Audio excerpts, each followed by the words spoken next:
ओम गणेशाय नमः। ओम नमः शिवाय। मैं निखिल ज्योतिषाचार्य आप सभी का मेरे चैनल पर पुनः स्वागत करता हूं। आशा करता हूं कि आप सभी स्वस्थ होंगे। महादेव की कृपा आप सभी पर सदैव बनी रहे। कि वीडियो तुला यानी कि लिब्रा के लिए बहुत विशेष है, क्योंकि वीडियो है आने वाले महीने यानी कि अप्रैल 2025 के मासिक राशिफल के बारे में। कैसा रहेगा आने वाला महीना तुला के लिए, लिब्रा के लिए। जो मेरा मासिक राशिफल होता है वो प्रमुखतः जीवन की मुख्य चीज़ों पर आधारित होता है, जैसे कि सामान्य विश्लेषण, career, business, income, investment, love life, married life, students और सेहत। और इसके साथ ही वीडियो के अंत में मैं कुछ विशेष उपाय भी बताता हूं, जिसके करने से महीने की सकारात्मकता में वृद्धि अवश्य होती है। यदि आपकी लग्न राशि या चंद्र राशि तुला है, दोनों ही गाइडेंस के लिए इस राशिफल को देख सकते हैं। जहां से आपको ज़्यादा सूट करता है, रिलेट करता है, वहां से इसको ऑब्जर्व कीजिए। व्यक्तिगत तौर पे मेरा मानना है लग्न राशि से देखेंगे तो अच्छा है। इनकेस नहीं पता आपको अपनी लग्न राशि, तो आप अपनी चंद्र राशि से भी इसको ऑब्जर्व कर सकते हैं। शुरुआत करते हैं सामान्य विश्लेषण के साथ। ये महीना ऐसा है जो थोड़ा सा सकारात्मकता और स्टेबिलिटी दोनों ही आपके लिए लेकर आएगा, क्योंकि इस महीने में कोई बहुत सारे बड़े परिवर्तन नहीं हो रहे, कोई ग्रहण नहीं लग रहा, कोई ग्रह वक्री नहीं हो रहा, जो कि सब कुछ मार्च में हो चुका। शनि का बहुत बड़ा गोचर रहा, ग्रह मार्गी वक्री हुए, यानी कि आपके शुक्र वक्री हो गए थे, बुध वक्री हो गए थे, ग्रहण लगे दो दो। तो वो धीरे धीरे करके प्रभाव दूर होगा और इसी प्रभाव को जानने का प्रयास करते हैं। लेकिन ये है अवश्य कि महीना थोड़ा सा सकारात्मकता और स्टेबिलिटी, स्थिरता दोनों ही लेकर आएगा। सबसे पहले क्या लग्न पर किसी ग्रह का प्रभाव है? कोई 3 तारीख तक किसी भी ग्रह का लग्न पर प्रभाव नहीं होगा डायरेक्टली। तो हम पहले परिवर्तन की ही बात कर लेते हैं। 3 तारीख को मंगल का राशि परिवर्तन होगा और वो आपके 10वें घर में जाकर विराजमान हो जाएंगे, नीच अवस्था के हो जाएंगे और आपके लग्न पर प्रभाव डालेंगे। सबसे पहले मैं रिसेंटली कुछ वीडियोस में मैंने बताया था कि नीच का ग्रह क्यों कहते हैं, या इस शब्द का मतलब ज्योतिष के संदर्भ में क्या होगा। कुछ लोगों ने 2-3 बार कमेंट्स करके पूछा था कि नीच इस शब्द का उपयोग क्यों है, क्या ये सही है। पहली चीज़ तो ये शास्त्रोक्त है, शास्त्रों में ऐसा ही वर्णन है। दूसरा, मैं हमेशा बताता हूँ कि ज्योतिष में कई एंगल से देखना पड़ता है। तो ये जो शब्द है नीच, इसके ज्योतिष में या कहिए संस्कृत में कई मायने हैं।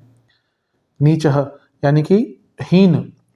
तो ज्योतिष के मामले में जब बात करेंगे तो जो ग्रह अपनी पॉजिटिव क्वालिटी से हीन हो जाता है, पॉजिटिव क्वालिटी से या जो उनके पॉजिटिव कारकत्व होते हैं उनसे दूर हो जाता है, उनको हम नीच का ग्रह कहते हैं। तो ऐसा नहीं होता, मैं हमेशा ये भी बताने की कोशिश किया कि नीच का ग्रह आज के टाइम में बहुत इंपॉर्टेंट होता है, बहुत अच्छा होता है, पर उसके कुछ अपने इम्प्लीकेशंस होते हैं और उसी को हम समझने का प्रयास करेंगे।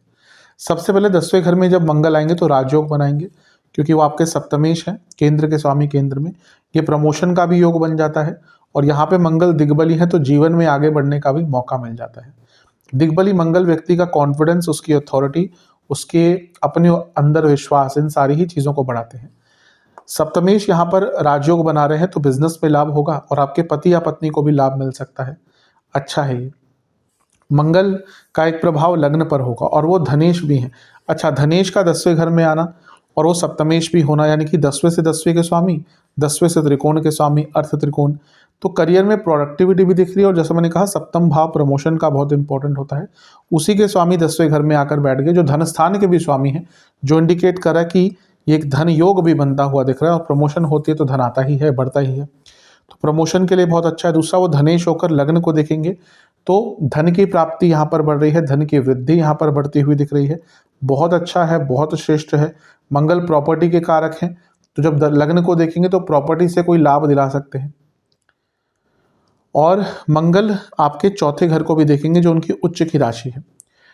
मंगल प्रॉपर्टी के कारक है, 4था भाव प्रॉपर्टी का है। अब मंगल 4थे से लाभ के स्वामी है, 4थे से सप्तम के स्वामी है। 4थे से सप्तम का स्वामित्व और 10वें घर को, 4थे घर को देखना, यानी कि घर में कंस्ट्रक्शन, रेनोवेशन कराने के लिए बहुत अच्छा है। और 4थे से लाभ के भी स्वामी है, यानी कि प्रॉपर्टी से लाभ बेच कर या उसको रेंट आदि पर देकर बहुत अच्छा रहेगा। और मंगल का एक प्रभाव पंचम पर भी रहेगा, क्योंकि मंगल धन स्थान के स्वामी है और पंचम को देख रहे हैं, दोनों ही धन के एक भाव होते हैं। ये प्योरली धन स्थान कहा जाता है, इसको लक्ष्मी स्थान कहा जाता है। तो मंगल का कनेक्शन इन दोनों भावों का करना, यानी कि अपनी बुद्धिमत्ता से और क्षमता और सामर्थ्य से धन की प्राप्ति कर पाएंगे। तो ये बहुत अच्छा है, बहुत श्रेष्ठ है। अब चलते हैं नीच के मंगल का क्या प्रभाव होता है।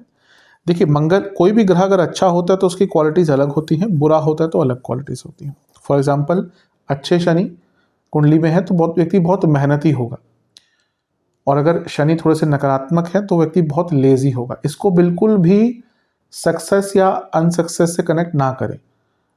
हार्डवर्क में not always result into success.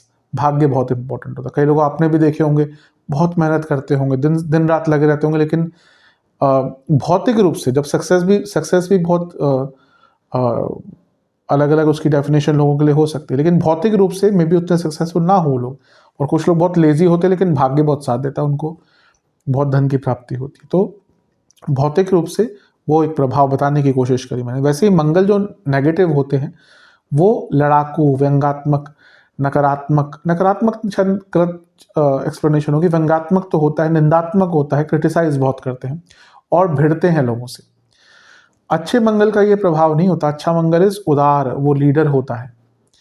तो कई लोग क्योंकि ना मंगल के ग्रह के बारे में अगर बताते हैं तो सीधा सब चीज़ों को मिक्स कर देंगे। अच्छा बृहस्पति ज्ञान बट नो ईगो, बुरा बृहस्पति ज्ञान में भी सीमित बट लॉट ऑफ ईगो। तो ये प्रभाव होता है। अब मंगल क्योंकि 10वें घर में नीच के होकर बैठे हैं तो कार्य क्षेत्र में ईगो क्लैशेस, लड़ाई झगड़े, छोटी छोटी बातों पर व्यंगात्मक कमेंट्स, और आपकी इमेज पर प्रभाव नेगेटिव पड़ सकता है। इसका ध्यान दीजिएगा। लग्न को देखेंगे तो गुस्सा, भयंकर गुस्सा, लोगों से लड़ेंगे, जो तुला का स्वभाव नहीं होता। लेकिन ये मंगल आपको अपने स्वभाव के विपरीत लेके जाने पर मजबूर करेंगे। और उनका चौथे घर पर प्रभाव घर में कलह कलेश करवा सकता है, एंसेस्ट्रल प्रॉपर्टी को लेकर प्रॉब्लम दिला सकता है। और उनका पंचम पर प्रभाव गुस्सा दिलाएगा ही, थॉट प्रोसेस का भाव है, और लव लाइफ में भी प्रॉब्लम्स क्रिएट करेगा। तो इसलिए जहाँ मंगल कुछ अच्छे रिजल्ट दे रहे हैं वही ये मंगल थोड़े से नेगेटिव रिजल्ट भी देंगे। 7 तारीख को बुध मार्गी हो जाएंगे और वो आपके भाग्य स्थान के स्वामी है, तो उनका मार्गी होना भाग्य का या भाग्य की वृद्धि ही दिखाएगा। और शुक्र भी 13 तारीख को मार्गी हो जाएंगे और ये भी आपके लिए अच्छा है। लग्नेश है, भले ही उच्च के हैं लेकिन वक्री चल रहे थे, इतने सारे ग्रहों के प्रभाव में थे, वो भी मार्गी होंगे, तो धीरे धीरे करके चीज़ें अच्छी होंगी। और फिर अंततः सूर्य का गोचर भी होगा और वो होगा 1 तारीख को, और सूर्य आपके सप्तम भाव में जाकर बैठ जाएंगे। सूर्य का सप्तम भाव में आना एक प्रकार से न्यूट्रल ही माना जाता है, बहुत अच्छा नहीं, कुछ चीज़ों के लिए बहुत अच्छा है। यहाँ पे देखें तो आपके लिए ये जो प्रमोशन के योग की मैंने बात करी थी ये और बढ़ जाएगा, क्योंकि सूर्य प्रमोशन के कारक हैं, ये पद प्राप्ति का भाव है, ये पद प्राप्ति के कारक हैं। ये 10वें से 10वें बैठे हैं और उच्च के सूर्य तो प्रमोशन के कारक बन ही जाते हैं। तो जिनका जो जॉब करते हैं उनको तो प्रमोशन के बहुत मौके मिलेंगे। और यहाँ से वो लग्न को देखेंगे, मंगल भी देख रहे हैं, ये दोनों की ऊर्जा बहुत अच्छी है। अग्नि तत्व है, अग्नि ही चेंज लाती है, तो ये भी अच्छा है। लेकिन सप्तम में सूर्य मैरिड लाइफ पर नेगेटिव इम्पैक्ट डालते हैं, उसके बारे में आऊँगा मैरिड लाइफ पे। तो सूर्य का भी जो गोचर है ये पद प्राप्ति, कुछ प्रमोशन आदि के योग आपके लिए बना के जा रहा है। महीना काफ़ी अच्छा है, इसका लाभ उठाएगा। विशेष प्रेडिक्शंस, ये महीना वाणी पर कंट्रोल और एक पूरे व्यक्तित्व में सौम्यता बहुत हेल्प करेगी। फ्यूचर प्लानिंग के लिए अच्छा महीना है, धन आएगा। जितना ग्रेटिट्यूड रख सकते हैं अपनी वाणी में ना उतना अच्छा रहेगा। ज़्यादा ओवर थिंकिंग, ओवर एनालाइजिंग तंग करेगी। सबसे इंपॉर्टेंट चीज़ है कि पुरानी चीज़ों पर मत जाएगा जो आपके हाथ में है ही नहीं। कभी कभी लोग 20 साल पुरानी बातों को लेकर सोचते हैं, तब ये कर लिया हो तब वो कर लिया, तो कोई फ़ायदा होता ही नहीं ऐसी चीज़ों का। आगे बढ़िए, पेशेंस दिखाइए और जो चीज़ें समझ नहीं आ रही उनको सॉल्व करने की कोशिश कीजिए। ये महीना ज़्यादा अपनी फीलिंग्स एक्सप्रेस करना भी नेगेटिव हो सकता है और ये महीना उसका एक स्वरूप आपको दिखाएगा। ज़्यादा किसी के साथ अपने मन की जो भीतरी एकदम बहुत ज़्यादा इंटीमेट जो फीलिंग्स होती है ना, वो किसी के साथ शेयर इस महीने ज़्यादा मत कीजिएगा। कुछ चीज़ों का बहुत ध्यान देना है, बहुत ज़्यादा कंपैरिजंस करना, बहुत ज़्यादा ओवरथिंक, जैसे मैंने कहा ना, वो कहा कि ओवरथिंक करना प्रॉब्लम देखा, बहुत मेंटली टायर्ड हो सकते हैं उसके कारण। और थोड़ा सा दिख रहा है कि इस महीने कभी कभी लेजीनेस आपको तंग करेगी, जो प्लानिंग है उसको एग्जीक्यूट करने में यहाँ पे प्रॉब्लम्स आ सकती है लेजीनेस के कारण। लेकिन ओवरऑल देखेंगे तो महीना आपका बहुत अच्छा है। चलते हैं करियर की तरफ। जहाँ तक करियर की बात है, मैंने शुरू में ही इंडिकेट किया था सामान्य विश्लेषण में कि प्रमोशन का योग बन रहा है। आपके 10वें घर में दिग्बली मंगल आ जाएंगे जो सप्तमेश हैं, धनस्थान के स्वामी हैं। ये दिखा रहा है कि प्रमोशन का योग बन रहा है। और सूर्य का भी 14 तारीख को आपके सप्तम भाव में आकर विराजमान होना, ये भी इंडिकेट कर रहा है। देखिए अब क्या है ना कि धन स्थान का स्वामी और लाभ स्थान का स्वामी यानी कि मंगल धनेश और लाभेश सूर्य दोनों मिलकर सप्तम को लग्न को देख रहे हैं और दोनों ही इंडिकेट कर रहे हैं प्रमोशन के योग बन रहे हैं और बहुत स्ट्रांग इंडिकेशन। सूर्य पद प्राप्ति का योग है, सूर्य प्रमोशन गुडविल स्टेटस जो बढ़ाता है ग्रह वो सूर्य है और वो उच्च के हो गए, तो प्रमोशन के बहुत अच्छे चांसेस हैं। इवन छठे भाव में भी शनि का आना जो आपके योग कारक ग्रह हैं बहुत श्रेष्ठ रहता है करियर के लिए। बुध भी मार्गी हो जाएंगे, वो भाग्येश है 7 तारीख को, फिर लग्नेश मार्गी हो जाएंगे 13 तारीख को, तो बहुत अच्छा इंडिकेशन है करियर के लिए। तो स्पेशली ध्यान बस ये देना है आपको कि मंगल जैसे मैंने कहा नीच के हैं, कुछ लोग ना यहाँ पे आपको आगे बढ़ने से रोकेंगे और कुछ लोग बहुत प्रवोक करेंगे। इसके कारण क्या हो सकता है ना कि आपकी अच्छा बना बनाया नाम, या अगर प्रमोशन की भी बात चल रही थी, इधर आपकी प्रमोशन की बात चल रही है, उधर आप किसी से लड़ बैठे या आपने आर्ग्यूमेंट किया, किसी को कुछ उल्टा सीधा कह दिया कर दिया, तो फिर it will have a direct impact on your chances of getting promoted. तो बहुत ज़्यादा ध्यान दीजिएगा, लोग उकसाएंगे इस महीने आपको, लोग आपको तंग करेंगे, प्रोवोक करेंगे, आपको बस अपने ऊपर नियंत्रण रखना है और किसी के ऊपर ज़्यादा ध्यान नहीं देना। इस चीज़ का आपने कर लिया अगर ध्यान ना, तो रिकॉग्निशन प्रमोशन इस महीने आपकी ऑलमोस्ट पक्की है। विशेष प्रेडिक्शन फोकस स्टेबिलिटी और अपने काम पर ध्यान, ये अनिवार्य रहेंगे। अपनी इनसिक्योरिटीज़ पर काबू पाइए और एक प्रकार से अपनी इन्फॉर्मेशन को, अपनी नॉलेज को बढ़ाइए।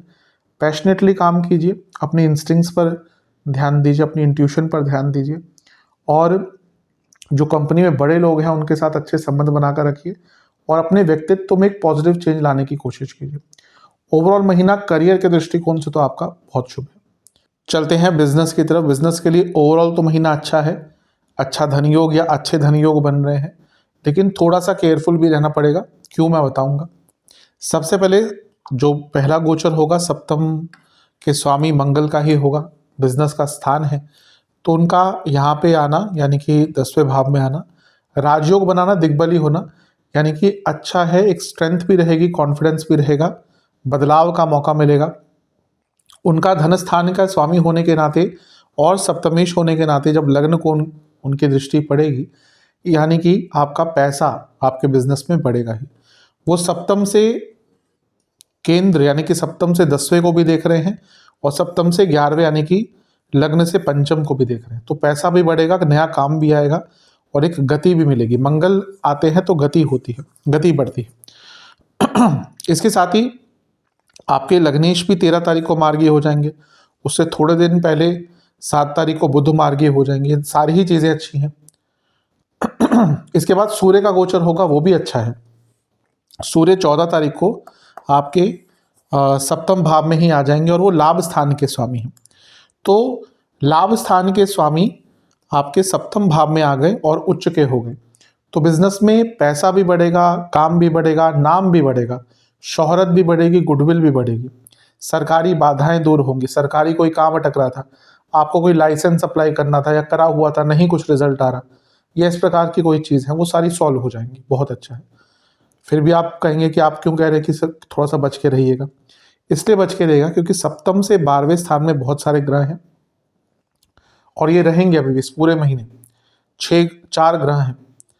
तो इसका क्या प्रभाव हो सकता है कि अचानक से कोई बहुत बड़ा लॉस, कोई बहुत बड़ा नुकसान, सब सही चल रहा होगा, अचानक से कहीं ना कहीं में भी महीने के मध्य भाग के बाद अचानक से कोई बड़ा नुकसान भी हो सकता है। मशीनरी की प्रॉब्लम, शनि आ गए तो मैन पावर की प्रॉब्लम, आपके एम्प्लॉयज़ ने ही काम नहीं किया ढंग से, मैन्युफैक्चरिंग का काम है तो मैन्युफैक्चरिंग डिफेक्ट आ गया, तो इस प्रकार की चीज़ें भी तंग करेंगी। तो जहाँ एक और पैसा आता हुआ दिख रहा है, वहीं ये जो चीज़ है ये थोड़ा सा बैलेंस को ख़राब भी कर सकती है। तो पहले ही प्रिपेयर रहिएगा, अपने ऑप्शंस खुले रखिएगा। ओवरऑल देखा जाए ये महीना ठीक है, बदलाव का है, लेकिन अगर आपने ध्यान नहीं दिया और चीज़ों को ओवरलुक कर दिया तो ये प्रॉब्लम बढ़ सकती है। विशेष प्रेडिक्शन, पैसा अवश्य आएगा, यात्रा के योग बन रहे हैं, बस थोड़ा डाउन टू अर्थ रहिएगा, लीडर बन के उभरना पड़ेगा आपको अगर आगे बढ़ना है बिजनेस में। और सबसे इम्पोर्टेंट बात है कि किसी भी चीज़ को नज़रअंदाज नहीं करना। महीना अच्छा है, बस ये जो छठे भाव वाले प्रभाव का है जो मैंने बात करी है, इसका बहुत ज़्यादा ध्यान आपको देना है। चलते हैं इनकम, इन्वेस्टमेंट और एक्सपेंसेस की तरफ। जहाँ तक इनकम की बात है, मैंने शुरू में ही कहा था, मंगल यहाँ पे आ जाएंगे, धनेश है, लग्न को देखेंगे। सूर्य 14 तारीख को सप्तम में आ जाएंगे, लग्न को देखेंगे, लाभेश है। आपके भाग्येश यानी कि लक्ष्मी स्थान के स्वामी बुध भी मार्गी हो जाएंगे 7 तारीख को, फिर शुक्र लग्नेश मार्गी हो जाएंगे। तो पैसा बढ़ता ही रहेगा। इन्वेस्टमेंट की बात करें, शुरुआती 10 दिन अच्छे हैं, बल्कि सीखने के लिए, मार्केट रिसर्च करने के लिए, या जहाँ पे भी इन्वेस्टमेंट करना चाहते हैं रिसर्च करने के लिए अच्छे हैं। बीच के 10 दिन अवॉइड कीजिएगा, अंतिम 10 दिन तो बहुत अच्छे हैं। खर्चों की अगर बात करें तो इस महीने यात्राओं पर, सेहत पर बहुत खर्चा होता हो दिख रहा है। मे बी आपकी अपनी सेहत नहीं, लेकिन घर में किसी की सेहत। पार्टीज लग रहा है बहुत करेंगे इस महीने, कुछ इवेंट्स बहुत अटेंड करेंगे, उस पर खर्चा होगा। वाहन पर बहुत बड़ा खर्चा होता हो दिख रहा है, नॉर्मल नहीं, थोड़ा बड़ा ही खर्चा होता हो दिख रहा है वाहन पर। और कपड़ों पर बहुत खर्चा होगा। और अगर आपकी कोई एंसेस्ट्रल प्रॉपर्टी है या मोर देन वन प्रॉपर्टी, मतलब कि जिसमें आप रह रहे हैं उसको छोड़कर कोई रेंटेड प्रॉपर्टी है, तो उस पर भी मरम्मत आदि का, या एंसेस्ट्रल प्रॉपर्टी में मरम्मत आदि का खर्चा ज़्यादा हो सकता है, या हो सकता है कुछ एंसेस्ट्रल प्रॉपर्टी का काम भी आप स्टार्ट कराएं इस महीने। तो इन सब पे खर्चा होता हुआ आपका दिख रहा है। चलते हैं लव एंड रिलेशनशिप की तरफ। और नो कॉन्टैक्ट सिचुएशन चांसेस नहीं है, बल्कि मैं तो ये कहूँगा कि ये महीना मूव ऑन का है।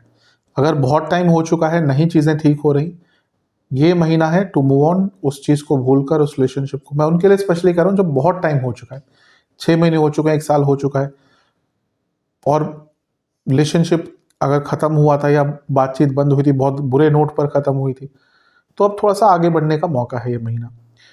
जो लोग रिलेशनशिप में आना चाहते हैं, उनके लिए थोड़ी संभावना बन जाती है towards end of the month, बल्कि जो अंतिम भाग है एकदम, वहाँ पर चांसेस थोड़े से बढ़ जाते हैं। बातचीत अच्छी कीजिएगा और पॉजिटिव एटीट्यूड रखिएगा। जो लोग रिलेशनशिप में है, थोड़ी बहुत दिक्कत दिख रही है उनके लिए। कारण क्या है कि मंगल का जो गोचर होगा 3 अप्रैल को, वो उनकी 8वीं दृष्टि रहेगी। अब 8वीं दृष्टि भी है, ऊपर से वो नीच के भी हैं। प्रॉब्लम क्या होगी? प्रॉब्लम, ठीक है, नीच के मंगल गुस्सा वगैरह होगा। प्रॉब्लम उन कपल्स के बीच में होगी, क्योंकि मंगल सप्तमेश भी है, पंचम को देख रहे हैं। प्रॉब्लम उन कपल्स के बीच में होगी जो रिलेशनशिप में तो हैं बहुत टाइम से, लेकिन शादी की तरफ उनका रिलेशनशिप नहीं बढ़ पा रहा। उन कपल्स के बीच में इस महीने बहुत दिक्कत होगी, क्योंकि जहां एक और फ्यूचर नहीं दिख रहा, तो फिर एक अनसर्टेनिटी रहेगी। अब कभी कभी होता है कि 2 लोग रिलेशनशिप में आ गए, अच्छा भी चल रहा है, लेकिन जब शादी की बात आती है ना, मे बी दोनों में से एक थोड़ा सा बैकआउट करने की कोशिश करता है या तैयार नहीं होता, सरल भाषा में बताओ तो। क्योंकि हर व्यक्ति की अपनी मानसिकता होती है। मेरे हिसाब से कभी भी ये बहुत फोर्स नहीं करना चाहिए, कि ना घर वाले कभी कभी बहुत फोर्स करना शुरू कर देते कि अभी कर लो, इसी साल कर लो। आई थिंक टाइम देना चाहिए कपल्स को। तो यहाँ पे उन्हीं कपल्स के बीच में ज़्यादा दिक्कत आएगी जो फ्यूचर नहीं देख रहे एक दूसरे के साथ, या फिर एक फ्यूचर में अनसर्टेनिटी है कि क्या भाई शादी हो पाएगी इस व्यक्ति से, नहीं। उनके बीच में बहुत लड़ाई झगड़े होंगे। और वैसे भी नीच के मंगल का प्रभाव तो व्यंगात्मक वाणी, निंदात्मक वाणी, मैंने जैसा शुरू में कहा था, उनके कारण भी प्रॉब्लम्स होंगी। तो बहुत ध्यान दीजिएगा। पंचम से दूसरे में भी इतने सारे ग्रह हैं, ये भी इंडिकेट कर रहा है कि कम्युनिकेशन अच्छी नहीं रह पाएगी, एक दूसरे की बातों को नहीं समझ पाएंगे, जिसके कारण परेशानी और बढ़ेगी। मेरे हिसाब से थोड़ा सा वेट कर लीजिए, अगले महीने गुरु यहाँ पे आ जाएंगे और पंचम को देखेंगे, राहु भी आ रहे हैं, तो अगर विवाह करना ही चाहते हैं तो चीज़ें आगे बढ़ सकती हैं। अभी इस महीने थोड़ा सा पेशेंस रख लेंगे तो दोनों के लिए ही बहुत अच्छा रहेगा।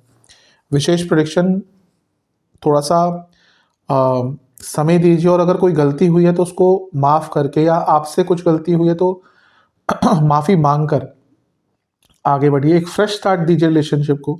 ज़्यादा इमेजिनेशन की दुनिया में मत जीने की कोशिश कीजिए। झूठ मत बोलिए, चीज़ों को छुपाइए मत। इस महीने कुछ छुपाएंगे ना, एकदम सामने आएगा, कोई उसका फ़ायदा नहीं है।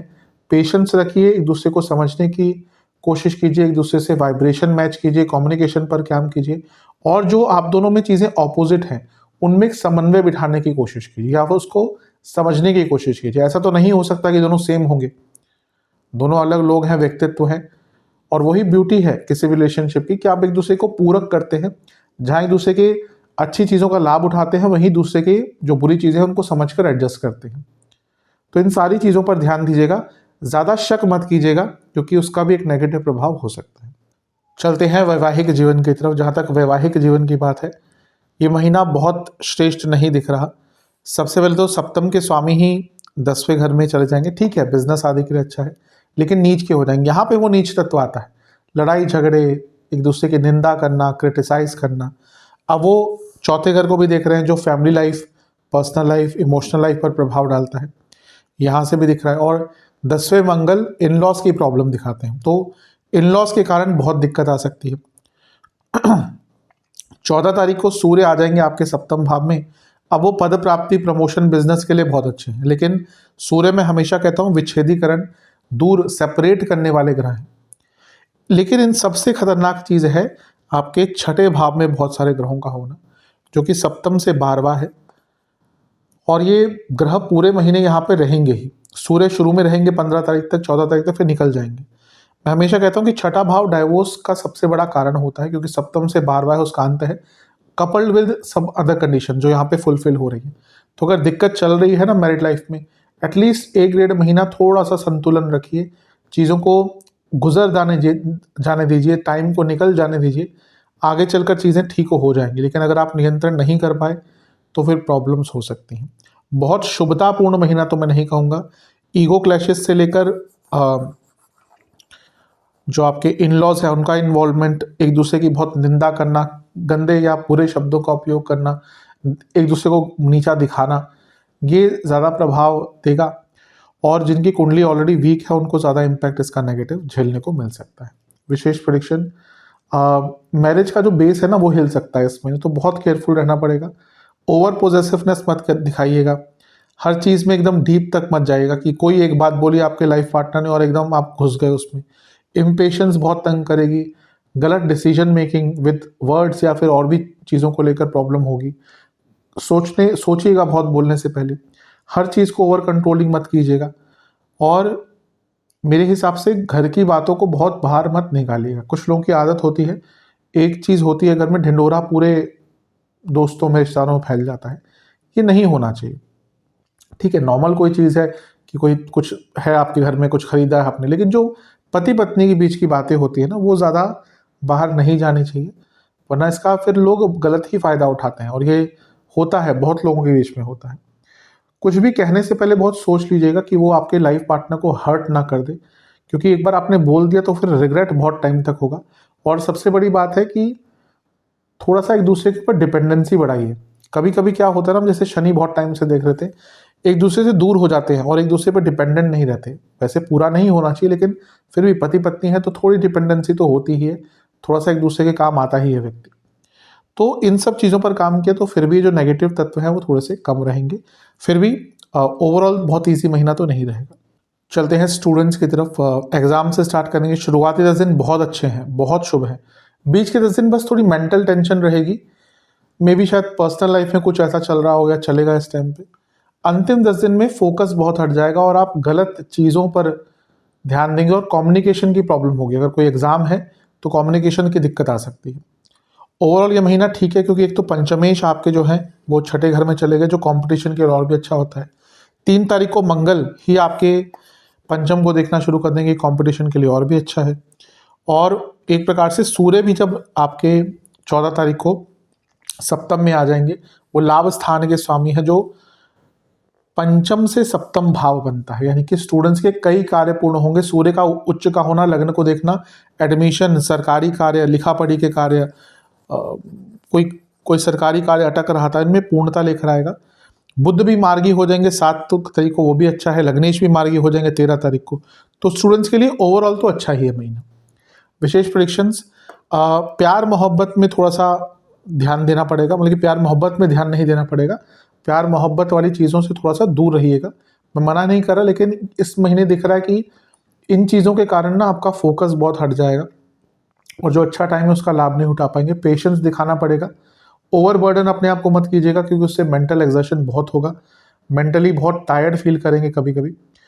कुछ यात्राओं के भी योग इस महीने अचानक से बनेंगे, तो अपने अपने पूरे शेड्यूल को प्लान करके चलेगा कि अगर कुछ इधर उधर जाना भी पड़ता है तो ज़्यादा टाइम वेस्ट या आपका स्टडी वेस्ट ना हो।